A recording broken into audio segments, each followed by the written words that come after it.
مرحبا وأهلا بكم في برنامج داخل واشنطن. معكم مضيفكم روبرت ساتلوف. كل شهر نستضيف خبراء بارزين في السياسة الخارجية لمناقشة العلاقة بين الأحداث الدولية وخاصة في الشرق الأوسط وصناعة السياسة هنا في واشنطن.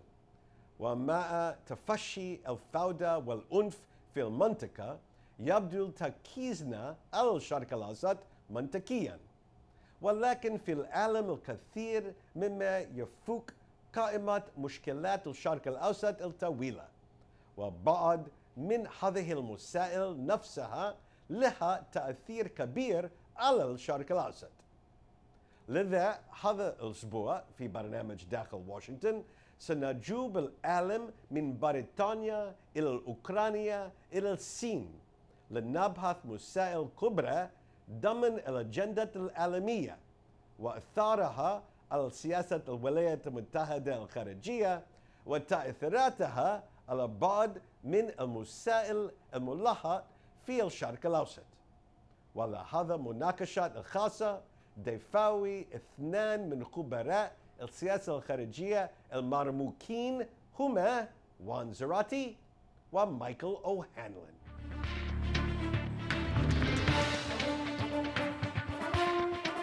Welcome back to Dakhel, Washington. Today we're going to take a look at events around the world, their impact on American foreign policy, and the implications for the Middle East. Gentlemen, Michael, Juan, welcome. Thank you, Rob. So let's start in the mother country, England. Big election there recently, surprising victory, overwhelming victory for the Conservative candidate, Prime Minister David Cameron. What does that say about Britain today? A couple of things. One, that the opposition didn't do a great job staking out a plausible agenda. Two, that Cameron, for all the unpopularity of the incumbent, nonetheless was seen as a reasonably competent figure. And Britain's been through some tough times, but maybe people are starting to see a little bit of light at the end of the tunnel, and so they decided to go with the guy, even though most of his tenure's been painful. Three, that people have their doubts about Britain's place in the world, but they're not necessarily ready to jump off in a different direction. The Scots may be, but Brits themselves remain the mother country, a little bit cautious and conservative. And as in many places, you complain about politicians, but when faced with the devil you know or the devil you don't, it's more comfortable to stick with the status quo. Can we make any judgments about conservative Britain? Juan? Well, I don't think so. I think it's hard to take this election as a snapshot on the psyche of the British population. We just went through the Scottish referendum where we were looking at the potential dismantlement of the United Kingdom as we know it. And so, this is an important election, and certainly does, as Michael said, I think reflects a bit of a subcurrent of optimism that's in the British population that they themselves probably don't admit and didn't really come to the fore during the actual campaign itself. But what's also interesting, I think, internationally is the question of what is Britain's place in the world? What is Britain's place in Europe? Because I think one of the key questions that comes out of the Conservatives' victory is, does the UK seriously consider moving away from the European Union? And what does that mean, not just for British foreign policy, but for Europe as a whole, especially at a time of great stress and tension vis-a-vis Russia? And so I think it's an interesting moment because Cameron can consolidate his power internally. There's less sort of fractured discussion about the UK sort of being dismantled, but a real fundamental question as to what's the UK's role in the world and how do they view themselves vis-a-vis Europe. All right, let's move further east with a hot crisis that has implications for America, and people around the Middle East, I'm sure, are watching what's happening there too, and that's Ukraine, Russia. Russia flexing its muscles so close to NATO countries. What's Russia's game and what's America's game vis-a-vis Russia in the Ukraine? Juan, I'll start with you. Well, I think Putin has a fairly transparent game plan, which is to reestablish Russian influence and world order, at least in its near abroad, to consolidate its control of Crimea and perhaps territories that align with it, to keep, in some ways, the West guessing, and in some ways as well to survive the economic onslaught of sanctions that that the West has imposed on Moscow. And in many ways, Putin is playing this out fairly well. There doesn't seem to be much of a change on the ground in the Ukraine. You have Secretary Kerry having to travel to Moscow to talk to Putin about major global issues. And so in some ways, Putin is playing the role that he wants to play. Long term, though, there's a real question as to whether or not this is sustainable for Russia. Economically, they're hurting. Their GDP is incredibly damaged. It looks like they're moving into recession. Their reserves are down. Whether or not they can weather the economic storm is a big question. And whether or not this sort of tactics of hybrid warfare in Eastern Europe, whether that gets Russia anywhere in the long term, is still a question that is yet to be answered. But at the moment, Putin is destabilizing sort of the current order, is pressing against American and Western interest, and seems to be weathering the immediate storm and pressure of economic sanctions. And how big of a challenge is this for the United States, and how are our allies viewing what's going on in the Ukraine? Well, it's a huge challenge because there's no obvious stopping point if things intensify again, as they may. Vice President Biden gave a speech on this subject just 2 days ago at Brookings, and he said that while he still hopes that Putin will come to his senses and accept this deal which is on the table, the Minsk proposal, which is actually already an agreed-to deal, that Russia is a part of, that would say the Russians have to leave eastern Ukraine, provided that there's autonomy for those provinces which remain part of Ukraine, and then sanctions will ultimately be lifted as well. It's a pretty good deal for Russia, frankly. They don't have to pay reparations for the havoc they've caused, but Putin probably won't take that deal, and Biden doesn't seem optimistic that Putin will, because he thinks that Putin is willing to play for the long game and wait for a lowering of Western resolve. So if the sanctions are not renewed, some of these sanctions have to be renewed continuously, and some of them are coming up for renewal by the European Union in June. So Putin's first goal is to keep the war sort of quiet enough until then that perhaps those sanctions fall apart, even without him making any concessions. Otherwise, I think he may just try to prolong the crisis. And ultimately, the question is, are we prepared? And most Americans don't like this idea, and it would be tough to get it right, but are we prepared to think of some alternative European security architecture that would find a way to guarantee Ukraine's sovereignty without the long-term prospect of NATO membership? If we could have that and hold Putin to be a guarantor of that, there's a chance we could actually get a durable solution. We could still vouch for Ukraine's long-term security. Putin could claim to his domestic audience that he had stopped NATO's eastward expansion. Which seems to be important for him, even though NATO's not a threat to him in any meaningful way. But I doubt that deal is going to happen. I doubt anybody's even going to raise the possibility. So I think we're more likely to see this sort of incrementalism, both sides taking step-by-step moves, and Putin ultimately hoping that he has more patience than we do. And if you had to wager right now, who's making the smarter bet? Well, you know, as Juan says, the sanctions that are combined with lower oil prices that are affecting the Russian economy really should be of serious concern to Putin, the strategist. So if this man wants to think of himself as a person interested in long-term Russian power, he's got to weigh carefully how much harm he's inflicting on his own country.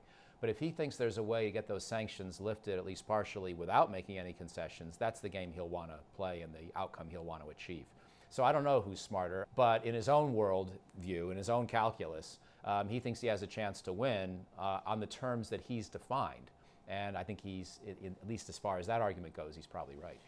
I think in the long term, where he is being clever is this issue of whether or not he can break the will of the West, to Michael's point, whether or not he can actually break dimensions of the transatlantic alliance, sort of bring Germany back into a bit of a Russian camp, if you will, and really weaken the sense of an American sort of global security order, sort of chipping away at that, the sense that, look, the U.S. can't dictate the results of what will happen, certainly not in Russia's near abroad.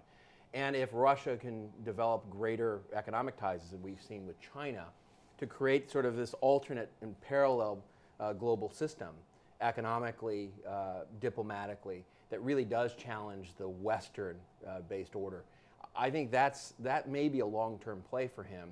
And you've seen this in his speeches, and you've seen this in some of the things that he's done to try to counteract Western interest. And so that may be part of the clever play here. Can he, as American power is being questioned around the world, chip away at that for Russia's interests and ultimately create a parallel order that undermines the United States and the West? Okay, when we come back, We're going to see whether this challenge to the Western order, the American-led order, extends to Asia and to what the Chinese may be doing in their part of the world in just a minute.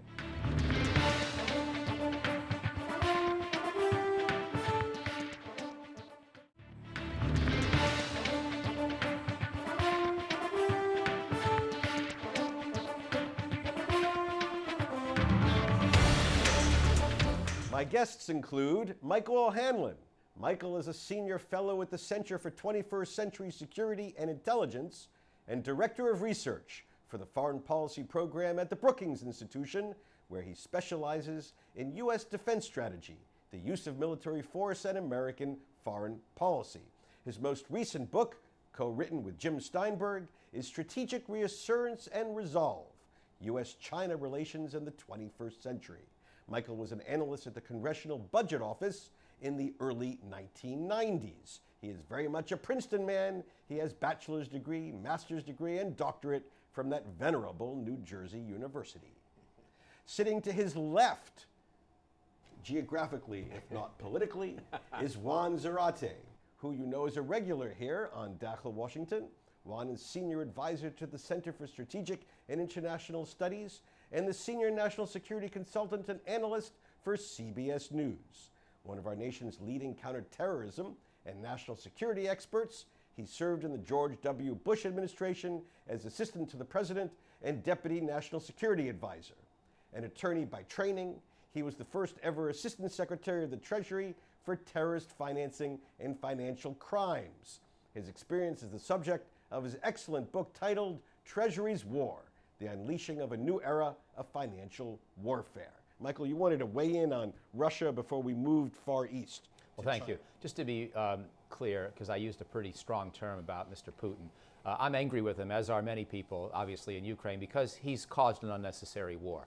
And Juan points out correctly that in his own worldview, Putin's found a way to portray this as a necessary way to weaken America's ambitions. But you have to ask, for what purpose? What is he really accomplishing? And I find it extremely frustrating that in this era of the 21st century, when Russia was already embarked on a path towards economic growth and recovery and helping the rest of the world solve problems where Russia's role was crucial and must be crucial because of its central position in Eurasia, the strength of its oil and gas sectors, many other assets, he's decided that it has to all be about this zero-sum geopolitics. You can make a case once you enter into that world for why he's doing it, but it just doesn't make any sense to me. Let's move now to China. China, as well, like Russia, is having its own series of challenges to the Western order, the American-led order, not as militarily, not as violently as the Russians, but still quite challenged economically with the infrastructure bank, militarily with its activity in the South China Sea. What is its strategy, Juan? How do you see it, Michael? And is it working? Let's start with you, Michael. Well, China, I think, wants to see what it can get for its new power. And I think in contrast to Mr. Putin and Russia, China is doing so in an assertive and at times risky, but nonetheless fairly rational and on balance fairly reasonable way. So it's not looking to invade other countries, it's not looking to start wars, and for the most part its ambitions are within certain bounds. Having said that, it has ambitions and it has power. Far and away the world's #2 economy now, far and away the world's #2 military budget, and obviously a lot of new capabilities that give it great power in the East and South China Sea. Some unresolved anger towards Japan in particular. But if we look to the South China Sea very briefly, these island reclamation projects, it's a tough one for us because China's going to keep doing it. They're not the only country doing it in that region. And at some level, we don't really care if they do a little bit of it. On the other hand, we worry, is this the beginning of a move towards claiming the whole South China Sea, which they've essentially already done with this so-called 9-dash line, where they say that it's pretty much all theirs. If that's what they really mean, and these are steps towards exercising control of that crucial international waterway for shipping, then we've got a big problem. So we have to insist on freedom of navigation, and that's where the U.S. interest is clear and unwavering, I think. So is Chinese strategy working? How do others view Chinese strategy, as working or not? Well, yes and no. I think China's gone through these episodes of flexing its muscle and picking episodes where they really kind of push the envelope to see what they can get away with militarily, economically. And so, you know, I think in the periods when they've been hyper aggressive, or they have appeared to be so, or have stoked a bit of conflict, it's been a negative result. It's been a reaction from countries in the region, whether it's Japan and South Korea or Vietnam and Burma, to actually push back on Chinese power, to reach out to the U.S. and other allies as a counterbalance. And I think China has learned from that. And I think, as Michael described, what they're doing now is trying to test their strength within the context of the current order and in the context of current conflicts in the South China Sea, and trying to do so in a way that isn't overly provocative, but certainly begins to stretch the bounds of what Chinese power and reach looks like. And I think that's probably a wise strategy. And what's interesting to me is it appears to be kind of a dual strategy, which is they're challenging in the current existing order, right? And so they're using maritime power, air power, economic power to sort of build up their strength, capabilities, reach in that domain. They're also looking at alternate systems that actually undermine and challenge the US-based system. And so with Russia, with other neighboring countries developing new trade deals, trying to use the renminbi or the yuan as an alternate currency, trying to create new structures that actually give them parallel power, if you will. And so it's a really interesting strategy, because I think it's a smarter one. It's one where they're really flexing their muscles, but trying to do so probably in ways that is less provocative than in episodes that we've seen in the past. And so the challenge with this is, how do you calibrate it? Because what they're doing, as Michael described in the South China Sea with the reclamation projects, could very well could serve as a flashpoint to a conflict. And the problem for the U.S. is, what role will the U.S. play? Are we a neutral arbiter, or are we going to weigh in on the side of our longtime allies, Japan, Philippines, others, Taiwan, that have interest in some of these micro conflicts that could become flashpoints to a broader conflict? Well, just as small European states are looking at what we're going to do in Ukraine, East Asian states looking at what we're going to do vis-a-vis China, how do you think generally these smaller countries are looking at our ability to push back, or our success rather, at pushing back at what they may very well see as big regional bullies? You know, it's a complicated question, and here let me start with actually Juan's book and what he did in government, and what's been developed by the Bush and Obama administrations as a real bipartisan success, even though hardly anyone ever wants to describe it that way, which is the much greater use of economic instruments of national power. Because what China can't do is go so far that they get the OECD countries to start imposing sanctions on them. Their whole model falls apart if they do that. And we're better at applying these sanctions now than we used to be, largely because of the efforts of people like Juan. And so it's more credible as a response. And even if you can debate whether the United States would ever risk Los Angeles to save the Spratly Islands or the Scarborough Shoal, nonetheless, we probably would be willing to impose some sanctions. And some American workers might not even mind too much, because it might hurt the American consumer writ large, but it might actually help a couple of industries retain jobs. At least that's the politics of how it plays. So I actually think that China has to be careful. And countries, when they look around and see we're willing to slap sanctions on Iran, on Russia, if nothing else, there's a punitive effect that should be a deterrent to the next round of aggression. And I think even with Putin, you're seeing a certain reluctance to escalate this thing in a way he might otherwise prefer. So I think small countries should actually, on balance, be reassured. Now, Ukraine's got a set of problems that this doesn't help them with. And Vietnam may wish to have an island or two more in the Spratlys that they can't get through this broader reassurance strategy of ours. But the world system as a whole benefits. Michael, thank you very much. It's very gracious. I think what you've seen with some countries is an attempt to try to bring the U.S. back, in some ways force the American hand to demonstrate that there is a semblance of a security envelope. And so with the Philippines, for example, inviting the U.S. back to base in the Philippines. And you've seen this in the Middle East, of course, where countries like the UAE very much want, as the ambassador to the U.S. has said, something in writing that actually guarantees their security. And so I think there's a bit of a hunger, especially for smaller states in volatile parts of the world, to have a reassurance that American power will be there if need be. Not that the U.S. will have to be there for every minor conflict, but that if push comes to shove, if there is a real fundamental conflict, that the U.S. will be there standing by its friends. And I think that's a challenge for the U.S. because we can't be everywhere at all time, and we can't be all things to all countries, but we can reassure, and finding those ways of reassuring our allies and tamping down conflict is really an art form in terms of our diplomacy. Well, I'm glad you just brought up very briefly the UAE, because I was going to bring us all back to how these global challenges impact in the Middle East, but we've run out of time. So, gentlemen, we're going to have you back, and look forward to continuing this discussion at a future episode of Dakhel, Washington. Thank you, Robert.